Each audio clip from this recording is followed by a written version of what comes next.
Hi, I'm Jack Cush with RheumNow. We're here in the RheumNow booth at ACR 2018 in Chicago. Exciting meeting. More exciting is I've been able to gather up the gout mavens and bring them together, have a discussion about what's happening in gout here at ACR 2018.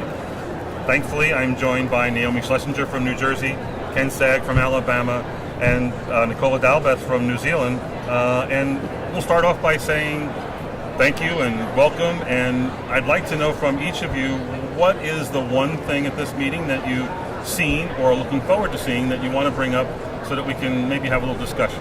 I'll start with Naomi.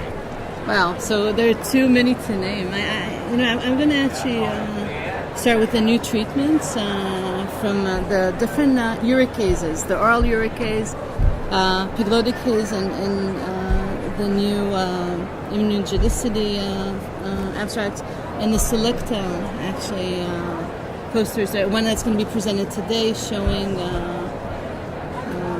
inflammation reduction when using uricase.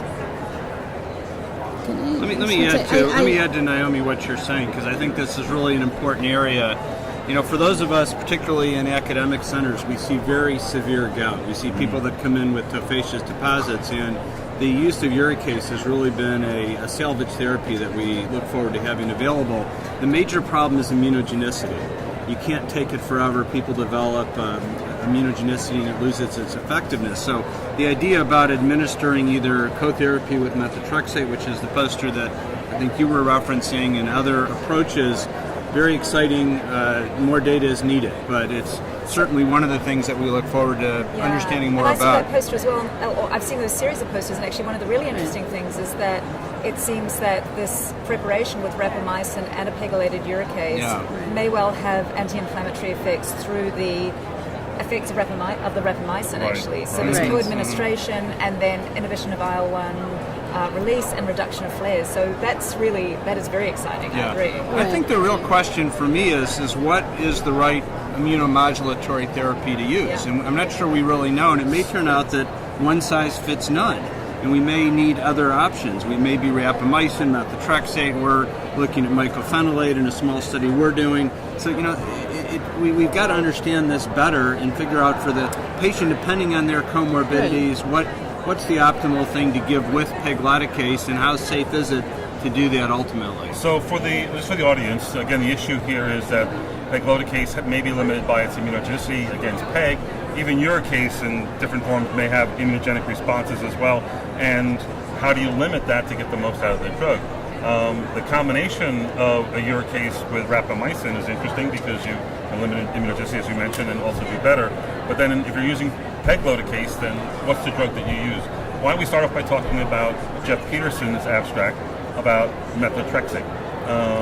Anybody want to give us some of that result? Sure. Basically, 9 patients given methotrexate a month before starting pegloticase infusions, and throughout their time on pegloticase, somewhere between 6 to 9 weeks. And basically showing that none, surprisingly, of these patients actually had infusion reactions or any other problems with using pegloticase. So this is actually very promising here. Methotrexate, the rheumatologists feel very comfortable using. Right. 15 milligrams in these very severe patients with gout. Let me add 2 caveats that I think are important. One is that methotrexate, while appealing because rheumatologists have a lot of experience and knowledge with it, may not be optimal in our gout patients because a lot of them also unfortunately drink. And so that's a concern. Moreover, there may be some potential for drug interactions with other things they're doing and the need to titrate up. So we don't really know for sure whether that's going to work. I mean, this is all predicated on a series of transplant patients who have had protracted efficacy of uricase therapies in combination with their use of immunosuppressive therapies, and in some cases actually have had an increase in urate levels when they stop their drugs transiently, such as using Imurian, azathioprine. So that's my next question. This experiment with 9 patients, pretty interesting, and all got responses, no untoward effects. But that, as you say, that may not be the right drug. What are the other options? You have a trial that's going to be starting. What are the other options that are out there? Well, we're looking at mycophenolate, in part because there's less interaction with other drugs. And one of the concerns is that if you're treating people with gout, sometimes there's other doctors involved, and they may, for example, decide to start allopurinol even in a patient on pegloticase, and it's conceivable that if you were to say use Imuran, there might be a problem with drug-drug interactions there. So that was one of the reasons when we polled doctors that they were enthusiastic about mycophenolate, but it's not to say that it's the only reasonable therapeutic option. I think rapamycin is interesting, I think methotrexate is interesting, and obviously azathioprine is the other one that has gained some traction here. So I'd like to pull us back a bit and talk about what I found interesting, which is really kind of not this group of people, small group of people with very severe disease, but actually the bigger gout population. And for me, some of the really interesting data has been that's been presented in this meeting is an abstract from Pujikana, who in the oral concurrent session presented a very large survey of people with gout and asked them about, in the community, asked them about actually the number of flares that they had reported to their doctor versus the number of flares that they had actually experienced over that period.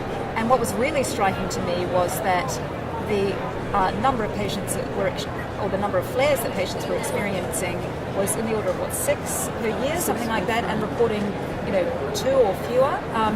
And so I think this really speaks to the sort of broader issue around gout management, where we see, and we've again seen lots of posters today of, and we've seen this for the last decade, maybe even longer, probably longer, is these reports of very low use of allopurinol, this kind of, this philosophical issue with different groups of medical professionals saying, actually, who should be getting allopurinol? The patients, that are treated by the rheumatologists are different to the patients treated in primary care. And actually, I think we're releasing some data to say, actually, we're substantially underestimating the flare burden and burden of disease if we're only looking at what the patient tells us in our office. It underscores the undermanagement of gout. I have a Twitter poll out right now that says, what is your max dose on allopurinol? It's overwhelmingly 800 milligrams. Who uses 800 milligrams, right. even in rheumatology? And it's shocking. There are 2 reports, one just in Lancet about a nurse-run gout clinic, and one here about pharmacist-run gout clinics. Yeah. What do you think of that?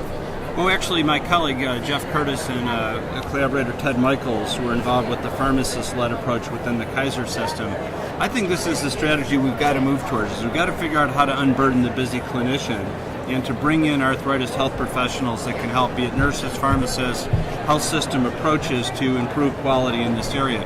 I want to come back, though, to the flare thing, because I think it's really interesting. You've talked about the clinical ramifications. The other problem with flares is in our clinical trials. We're not doing a good job of capturing flares, and we've got to come up with better ways to be able to assess disease activity in an episode that is occurring mostly at home and is subject to a lot of recall. And that's probably a big part of the problem with detecting this in studies of new therapeutics. We've got a lot of noise in the signal.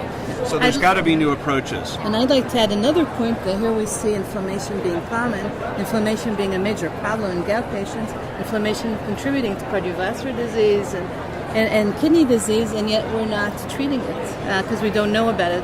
And I think this is where education is important, both for patients and for physicians.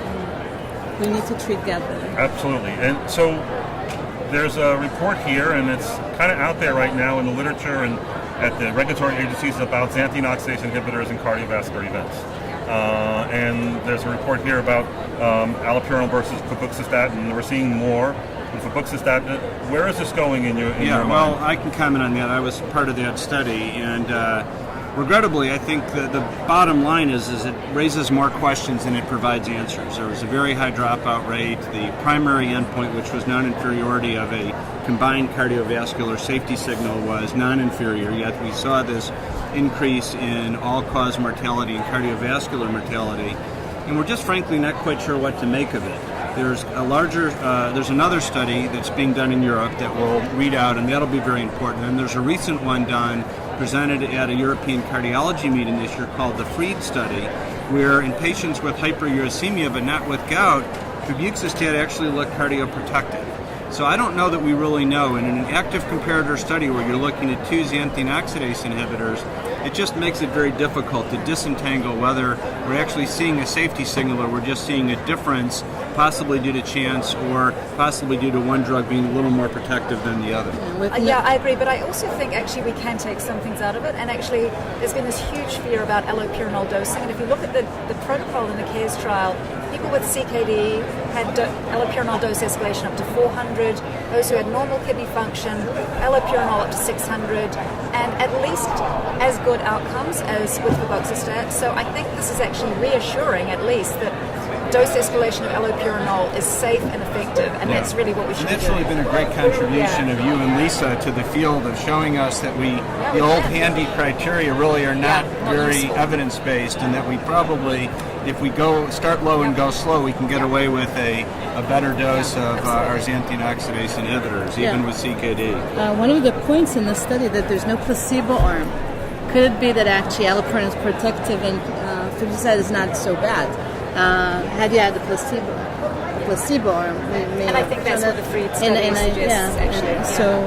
So I think the word is not out yet. I think this is not the final end for febuxostat. I think we still need to see further studies comparing. Well, it's still around. It's still a player. I want to thank the panel for an interesting discussion. Well, thanks for your interest in Thank you. gout. We're glad It's gout is really getting some play here at the ACR this year. 8.3 million people in the United States, so we got to pay more attention to it. And many We more agree. over the world, That's yes. right. It's growing, unfortunately. Yeah, as we are growing. Yes. Exactly. All right. Thank Tune in. you. All right. Bye. Thank you. Thank you.